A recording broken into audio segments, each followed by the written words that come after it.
this is Mad Hatter, and I'm here to tell you about an update I have to my random keys tool. It's also been called, clicky random program or cheaty random program or whatever you want, but we're going to have some updates today, and they make the program way better. So let's hop right in. First of all, this is a external program to Minecraft, meaning you have to download a program to use it. Let me show you what it looks like when you download it. In this folder, we have a number of files. In the description, there'll be a link to GitHub where you can download these files. The first file is our executable. That is for you to choose if you want to use it. It is a piece of compiled code that runs on your computer. The thing is that some people would put viruses and other bad things in there, so if you choose not to run that, I do include all of the source code in a Python script that you can look through yourself and download. If you do download the executable, Windows will provide a notification saying that these are potentially containing viruses, they haven't been fully checked, it's not normal to download them. That is all fair warnings because I agree you can get viruses from random places on the internet. So if you trust me and you want to use this, you're welcome to. If you don't trust me and you want to read through the code, you can read through the Python file and run the Python file yourself. So I'm going to open the exe. It pops up a command prompt window, and then it also pops up a GUI like this. This GUI now has default and other named profiles. This logs demo is one that I put in earlier. It's got some keys there that are already pre-programmed. It won't be in your download, but it's one that I set up.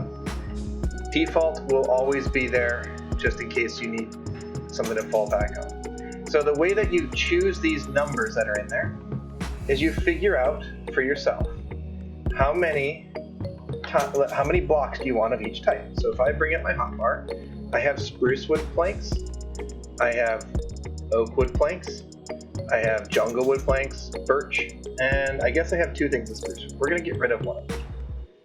So I have these 4 logs I want to work with. If I want 5 times as many spruce wood in my random road, we will configure that to be that way.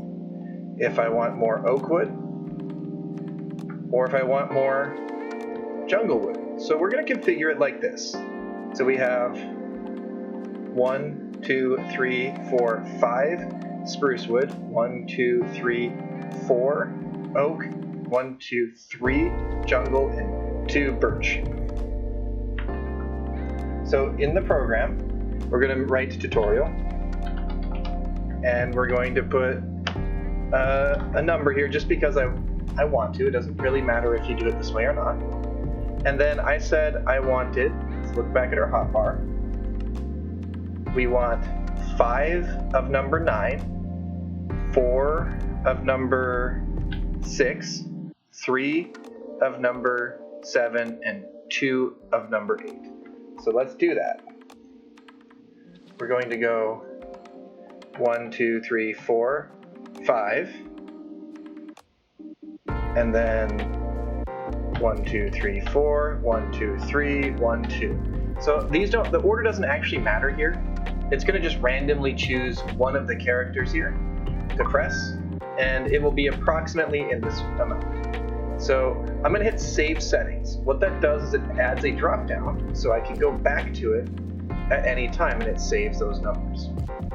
If I wanted to delete something like this logs demo, I can hit Delete. And then I can go to my tutorial. My tutorial is still there. My default is still there, and it still works. Now, another item that was requested is the ability to change hotkeys.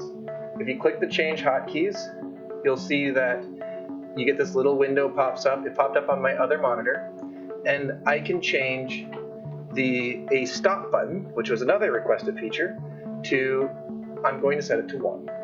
What this does is when I want to switch to my axe, which is in slot number 1, if I push 1, it also stops the block randomizer. It won't start it, it'll just stop. And then Shift plus another button is how you start it. So I'm going to leave it at Shift R, but you could set it to Shift Q or Shift Z or whatever one that you're comfortable with, but I like Shift R for myself. Once I hit close, these are ready to go. So now we're going to, actually I'm going to do this. I'm going to shrink Minecraft down a little bit so you can see what's going on this screen. If I hit resume, if I go down to the ground and I push Shift and R, you see how the delay after click turns green? That is how we know the program's running. So let's start out. We're gonna do things in a little bit of a placing. We're gonna organize them ourselves, just to show that it is approximately choosing the right number of blocks of each type. 2. That one, and that one. And that is pretty close to that shape. This is, just showing you the proportions. So when we put in 5, it kind of just worked out. And I didn't manipulate anything there, I just kind of did a couple until it looked close. Now if I randomly place these blocks, I just keep clicking, it'll put them in the proportions that we put in the screen, and you'll get a random mix. So this is kind of the purpose of the program, is to randomly mix up a path or a wall or whatever you have. Now, before, if you switched to your axe and you chopped, it would take you back to the block randomizer. But now, if you push the 1 button, you'll see that the delay after click box went to white, meaning it's off, so I can just click and chop and take care of business, right? I can take this all out because I didn't like it. The other thing is, if we go into survival, and then let's put on some armor because I've already recorded this once and I died doing it.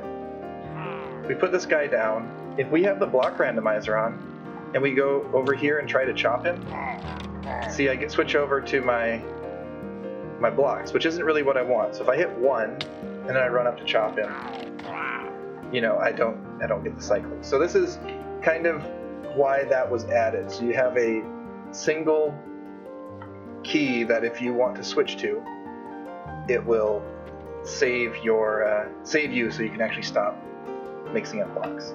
But we can go back now, Shift R, and it continues to work. We can keep placing blocks, and it'll mix them all up. We can build a wall. And this wood is not exactly the best example, because it's kind of, they don't really match, but if you wanted to do stone bricks or various types of black stone or whatever, you can make a kind of randomly mixed up wall. So now if I push Shift R again, it'll turn it off. Turn it back on, turn it off. And if I hit Save Settings, and I were to close this, and I'm going to close the command prompt window that it popped up as well. Oops, wrong one. And we'll relaunch that same program. So I get the new command line window, and I get my new buttons. If I click drop down, I still have tutorial. I can go back to it and it's just fine. I go to change hotkeys and I bring that window all the way over here, and they're still the same settings. They're not the default settings. The way that those settings are actually saved are in these 2 files, the settings.json and config.json. If you don't have one, it'll make it for you. But now the config.json is a text file. You don't need to know anything about what's in here, but it contains all of the patterns. So if you want to share a pattern with a friend, you can send them the config.json and send them which blocks for which in which hotbar slot, and then they can help you build a wall like this, and it'll look basically the same because you have the same randomizer scripts. It's not going to be a little bit different because different people have different opinions on which weights this should be. Jade and I have actually been using this at a build on Twitch, which you can see me on Twitch occasionally when I stream over there. We have been using it to build all of the giant walls on our mega build that we have going on there. They're all mixed up the same, but the benefit is now Jade and I can work independently. We don't have to make sure that we're both online. We don't have to have somebody else check in on our work. We just, go work when we want to work, and we get a wall that looks pretty uniform. You come back a different day, and if you have a different mood, you won't get different random patterns. It kind of just makes building with random mixed up block palettes much easier. So that is basically what I have for you today. We kind of have shown the benefits of the new version. If I do make any more updates, I'll make another video. You can catch the old version too, that one's still out. The new version has a couple of these, quality of life improvements, so I like that one. But we'll see you in the next video. Hopefully more to come soon. Thanks, bye!